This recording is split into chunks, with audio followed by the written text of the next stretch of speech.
Salut à toi, comment est-ce que tu vas aujourd'hui? Alors, désolé, c'est encore un petit peu une vidéo improvisée, mais j'avais prévu de faire autre chose, mais voilà, j'ai encore eu des nouvelles dans la fameuse affaire de la semaine et j'ai vu que ça t'intéressait en plus, du coup, je vais terminer d'en parler, je vais terminer cette semaine en parlant de ça. J'ai eu des nouvelles de la personne qui m'avait raccroché au nez et du coup j'avais envie de partager ça avec toi et en même temps, je sais pas comment est-ce que je vais appeler cette vidéo, mais partager avec toi le fait qu'il y a un moment il faut se respecter et l'argent, c'est important l'argent pour vivre évidemment, mais dans certains cas, il faut simplement pas l'accepter, il vaut mieux se respecter soi-même. Donc voilà, je vais te parler de tout ça, je vais arrêter le mystère, je te parle de tout ça d'ici quelques secondes. Juste avant, je t'invite à mettre un gros pouce bleu pour me soutenir et t'abonner à la chaîne si c'est pas déjà fait. À tout de suite.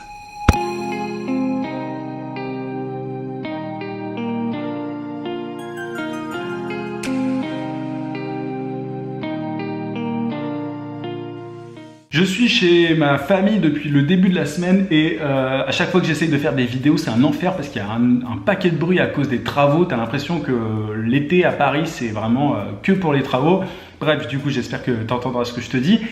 Alors, je voulais du coup te faire un petit récap de ce qui s'est passé depuis la dernière fois, depuis la dernière vidéo que j'ai publiée. Alors, la vidéo, elle concernait mes propositions de travail sur Upwork, les pires propositions de travail sur Upwork.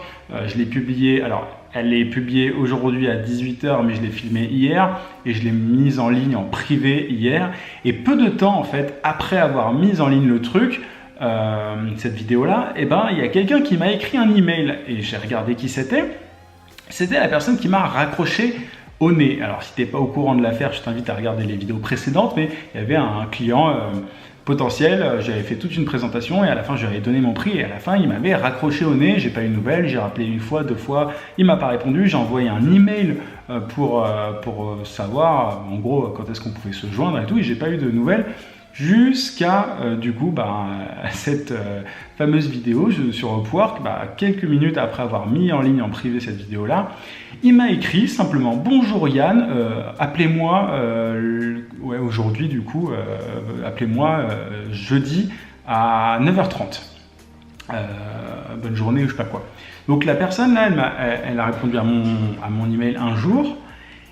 Elle avait raccroché au nez, elle m'avait donné aucune explication, enfin rien du tout, tu vois, aucune explication sur pourquoi est-ce que le téléphone avait coupé.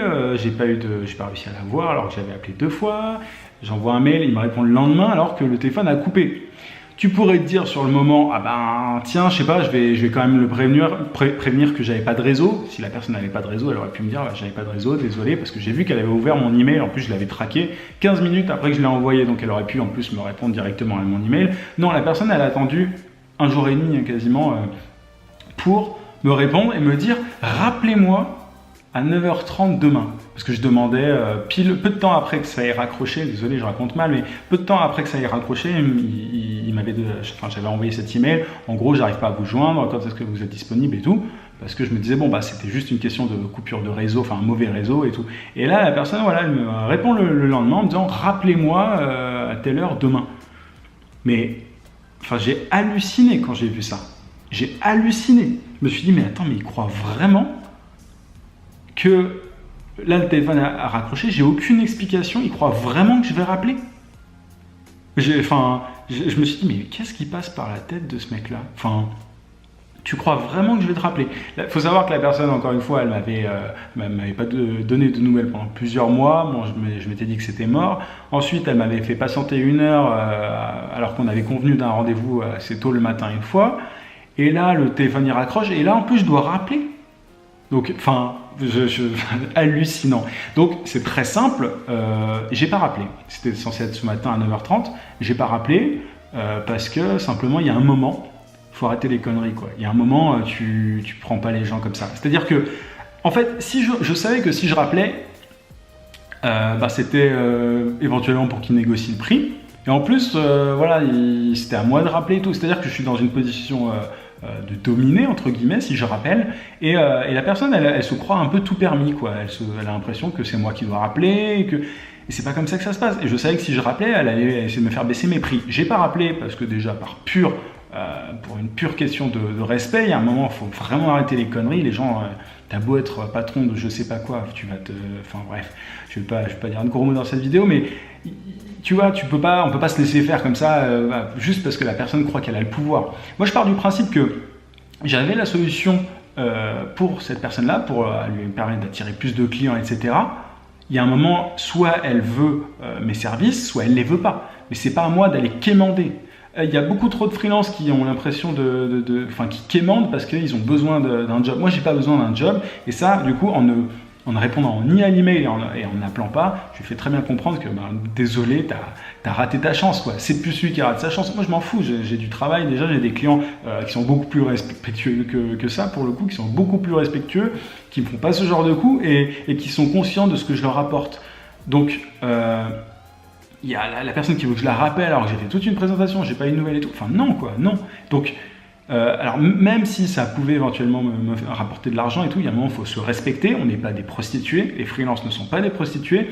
Et par ces mini-actions, ces micro-actions, je pense que, c'est comme ça qu'on pourra changer un peu l'image du freelancing et tout. Moi, je gagne très bien ma vie et en tant que freelance. Et il y a un moment, j'aimerais bien que les boîtes qui font appel à des freelances se rendent compte que voilà, les freelances ne sont pas des prostituées et certains gagnent très bien leur vie, ils n'ont pas besoin de vous. Donc tu vois, le client roi, très bien à partir du moment où il y a du respect.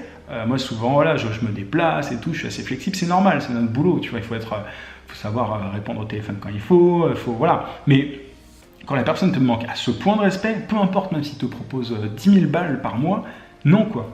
Donc ça, moi, c'est ça que j'essaie de promouvoir sur ma chaîne, entre guillemets, c'est que, je le dis souvent, je veux t'aider à devenir non pas un freelance précaire qui dit oui à tout, qui se fait marcher dessus, et juste histoire d'avoir quelques euros.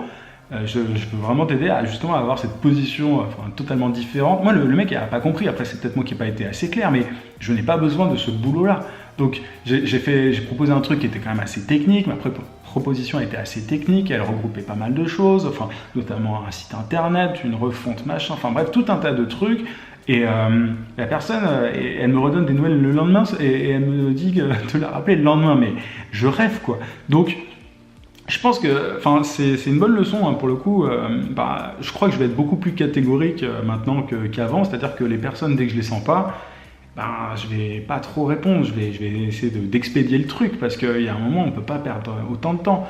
Alors c'est une bonne expérience et j'ai appris du coup parce que je repérerai un peu plus ce genre de cas.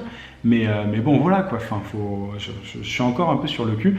Et tu vois, pour le coup, j'ai quelqu'un qui m'a contacté ce matin avec une ancienne boîte avec qui j'avais travaillé, qui me contacte pour d'autres trucs, mais super sympa, ultra cordial et tout. Et c'est à peu près le même niveau de patron entre guillemets. Tu vois, c'est quelqu'un qui a une grosse boîte et c'est pas les mêmes attitudes. Alors après, je l'ai pas rencontré beaucoup cette personne-là, mais c'est déjà dans le ton, dans l'email et tout, tu sens la personne elle prend le temps de répondre. C'est pas juste un petit email envoyé entre deux rendez-vous à la con. Donc, voilà, tout le monde n'est pas comme ça. Même les mecs qui, voilà, pas besoin. Il y avait un documentaire super intéressant là-dessus. Pas besoin d'être un connard pour être un patron et pour réussir.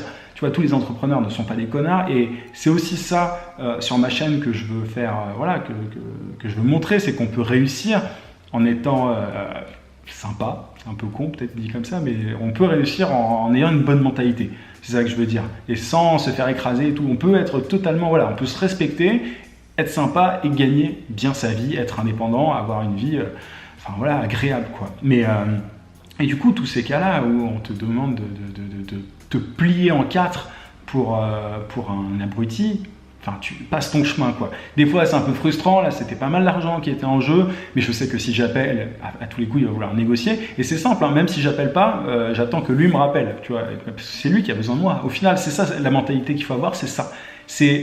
Alors oui, tu as besoin de l'argent que tes clients vont te donner pour vivre, mais c'est du donnant-donnant. Il n'y a pas un dominant et un dominé. Je te le dis souvent dans mes vidéos, quand tu es freelance, c'est une relation qui est horizontale.